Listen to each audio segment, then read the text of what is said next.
Edu, Rafael Leal tá aqui também para trazer mais notícias do lado do Cruzeiro, mas estive no clássico ontem, gostei do clássico, cara, jogo bem jogado. O América aparentemente tá se formando um time que briga pra caramba, né? Que luta demais, que não se entrega. Mais um jogo defensivamente muito bom do América, suportou até onde deu, né? Porque a pressão do Cruzeiro foi muita. Parece que o problema do gol tá resolvido com o Matheus Mendes, né? Que o América teve muito problema para achar goleiro nas últimas temporadas.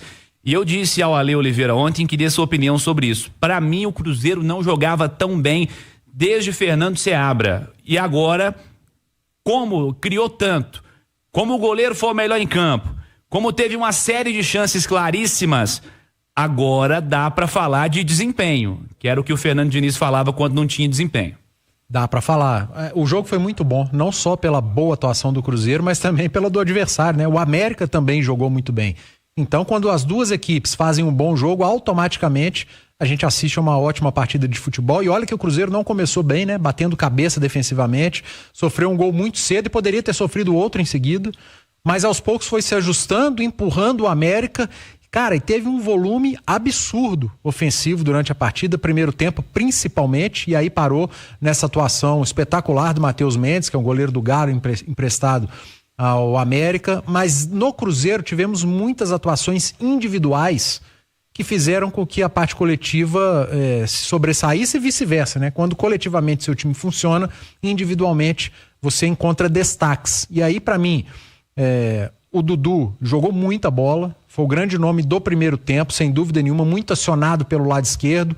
O melhor jogo do Kaique, desde que começou a ter oportunidades no lugar do Marlon. O melhor jogo do William na temporada, principalmente ofensivo. E o bom do William é o William com a bola. Ele nunca foi um grande marcador, mas no clássico de ontem ele fez o seu melhor jogo na temporada. Meio de campo do Cruzeiro funcionando, então as coisas foram fluindo. E seria muito injusto que o Cruzeiro pelo menos não empatasse esse jogo. E seria injusto pro América também, vamos ser justos, sair de lá com uma derrota, porque o América fez um grande jogo, apesar do adversário ter sido melhor. Aliás, o segundo tempo do América foi muito bom. As alterações que o William fez surtiram efeito, colocou volante, deixou o América com mais consistência defensiva e soube aproveitar mais os espaços que o Cruzeiro tinha que dar, porque tinha que sair para o jogo. Então a gente teve uma grande partida de futebol no Independência. Quem foi ao estádio certamente se divertiu, quem estava em casa acompanhando pela TV, idem. E sim, foi um dos melhores jogos do Campeonato Mineiro, que está tendo bons jogos, tá?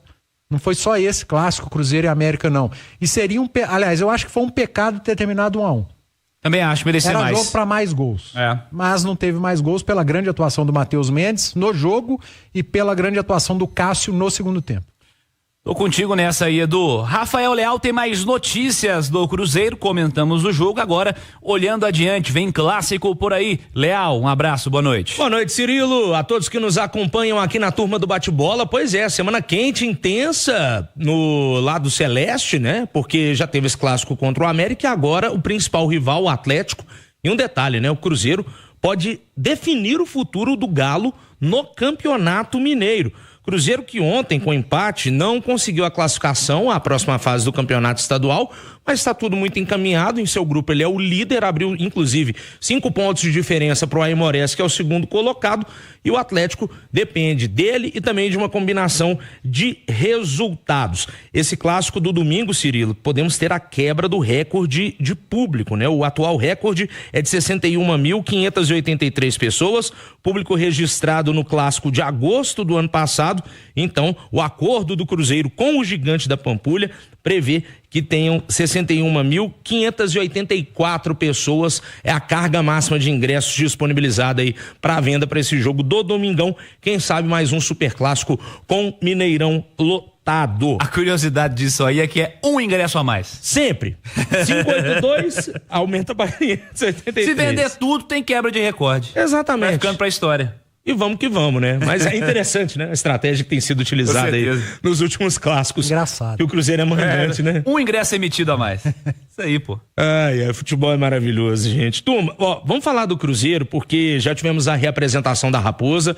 Foi nessa tarde de quinta-feira. Cruzeiro tinha um treinamento marcado para as 4 horas. Ele já terminou e sem muitas novidades, tá? Os atletas que atuaram mais de 45 minutos ficaram naquela recuperação física, os demais foram para o campo da Toca da Raposa 2 e participaram de uma atividade técnico-tática comandada, né, pelo técnico interino Wesley Carvalho, com vários atletas da base. Então o Cruzeiro já iniciou a preparação para o jogão do próximo domingo. Jogadores suspensos, Cirilo e Edu. Cruzeiro tinha apenas um pendurado no jogo de ontem contra o América. Era o Lucas Romero, passou ileso, então Perro estará à disposição do Wesley para a partida contra o Atlético. No DM a gente tem 3 situações, a do João Marcelo, aquela infelicidade, né, no jogo do fim de semana passado, o de Neno, que segue em recuperação, e o Japa teve a sua ação médica atualizada. Ele está afastado há uma semana por causa de uma lesão na coxa esquerda. De acordo com a nota oficial do Cruzeiro, o meio-campista passou por exames que descartam a necessidade de procedimento cirúrgico. E aí uma apuração da Itatiaia, ele deve ficar pelo menos 2 meses fora de combate. Lembrando que ele se lesionou no dia 30 de janeiro num treinamento na Toca da Raposa 2. Ele nem chegou a jogar oficialmente com a camisa da Raposa em 2025. Está sob os cuidados do DM da Raposa. Melhoras aí também para o Japa. Ô Edu, sob a perspectiva celeste, pensando nesse clássico e pensando no time que jogou ontem, Cássio, William, Jonathan, Fabrício, Bruno e Kaique, Romero, Matheus Henrique, Eduardo, Matheus Pereira, Dudu e Gabigol. O Marlon jogou o finalzinho do jogo ontem, né? Ele era o titular. O Kaique vem jogando os últimos jogos. O Marlon teve uma questão médica, voltou ontem, esteve à disposição, jogou uns minutinhos, mas o Kaique não foi mal no jogo, não. Eu tenho essa dúvida se jogaria com o Kaique ou com o Marlon, mas eu tenho uma certeza do que eu faria ofensivamente. Eu voltaria com o Marquinhos pro time na vaga do Eduardo. E você, Edu? Eu também já falei a respeito do Marquinhos, seria meu titular nesse início de temporada, tem jogado melhor e eu acho que dá mais equilíbrio ofensivo ao Cruzeiro. Sem o Marquinhos com o Eduardo, o Cruzeiro força muito o jogo pela esquerda com o Dudu. É ótimo, tem que forçar mesmo porque o Dudu é ótimo jogador. É uma boa notícia o Dudu, inclusive. Exatamente, voltou a render, ele é muito forte no 1 contra 1. Só que se você tem o Marquinhos do lado direito, você pode alternar, cara. O Marquinhos tem um bom início de temporada também. Então, eu não teria dúvida quanto a Eduardo ou Marquinhos. Eu iria de Marquinhos. E também não teria dúvida na lateral esquerda. Até ontem eu estava com dúvida. Pelo rendimento do Kaique ontem, eu permaneceria com o Kaique pro clássico. Acho que Kaique e Dudu ontem fizeram um grande jogo. Você dá ao Kaique 2, 3 oportunidades. Ele vai mal nas 2 iniciais. Na terceira ele vai bem e sai. Na melhor você vai tirar o cara, né? Não, eu seguiria com o Kaique e o Marlon que brigue para retornar à sua posição de titular. Agora, falei no primeiro bloco sobre o Atlético, né? De saber os resultados para entrar em campo. A mesma coisa acontece com o Cruzeiro. Não pelo Cruzeiro, mas sabendo da obrigação do adversário, né? Se o Atlético entra no clássico com a obrigação de vencer, o Cruzeiro joga com isso como trunfo também, né? É claro que o Cruzeiro vai entrar no clássico para ganhar. Vai estar diante de 60 mil torcedores. É o mandante. Mas, sabendo que o adversário tem a obrigação de vitória, você joga com maior segurança, cara. Você joga com a parte mental também do seu adversário e isso pode fazer diferença no clássico. Na volta tem mais do Cruzeiro aqui na turma do Bate-Bola. Rafael Leal. Cirilo, vamos falar do Yannick Bolazi, jogador que chegou para essa temporada, veste a camisa da Raposa e tem honrado, né, a camisa celeste. É um cara que, assim, a gente vê esse rodízio, né, no Cruzeiro, alternando o 11 inicial a cada partida, mas é um cara que a China Azul já tem a certeza de que pode contar com o congolês, né, porque ele ontem marcou mais um gol, o gol que deu um empate ao Cruzeiro no jogo. Já são 2 na temporada, marcou na estreia contra o Tombense, ontem à noite contra o América, já deu uma assistência também. E, inclusive, dentro da mesa redonda do Cruzeiro, hoje às 9 da noite, a gente vai trazer a fala do Yannick Bolazi, conversando com o nosso Guilherme Pio. É um cara que é gringo, mas já entendeu a importância de um Atlético e Cruzeiro, já sabe o que significa o clássico, e ele foi muito claro ao dizer que sabe que o Atlético pode conquistar um hexacampeonato e sabe da situação do Atlético no Campeonato Mineiro de 2025 e que o intuito dele é ajudar para que isso não aconteça, que o hexa do rival não venha e que o Cruzeiro volte a conquistar o Campeonato Mineiro. E Yannick Bolazi nas graças do torcedor celeste, Cirilo. Com razão, um cara muito útil pro elenco vai ser ao longo da temporada, hein, Edu? É o famoso Let's Bora, né?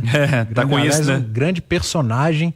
É um cara que dá peso na área adversária, ele joga pelo lado esquerdo, mas entra como um centroavante. No jogo contra o Tombense ele foi o centroavante em boa parte da partida e ontem entrou pelo lado do campo, já tinha o Gabigol, mas fez um gol de centroavante, né?